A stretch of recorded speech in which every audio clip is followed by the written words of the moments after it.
బిడ్డ, దేవుని సన్నిధిలో నీ స్థానం ఏంటి దేవుని బిడ్డ? పరిచర్యలో నీ స్థానం ఏంటి బిడ్డ? దేవుని కొరకు నీ స్థానం ఏంటి బిడ్డ? నువ్వేమి ఏర్పరచుకున్నావు బిడ్డ? అసలు నీ పాత్ర ఏంటి బిడ్డ?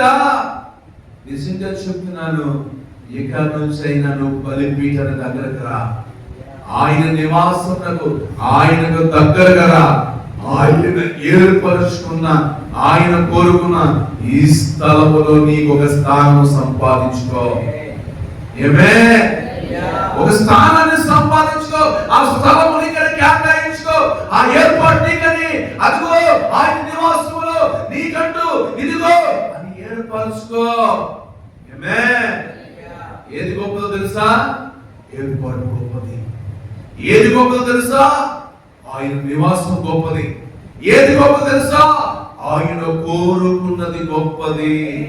ఏమే ఆయన నివాసం గొప్పది, ఆయన ఏర్పాటు గొప్పది, ఆయన కోరుకున్నది గొప్పది. అలాంటప్పుడు నువ్వు కూడా అలాగే ఆయన ఏర్పరచుకుందని, ఆయన కోరుకున్నదని, ఆయన నివాసమును గొప్పగా ఎంచుకో, గొప్పగా ఎంచుకో.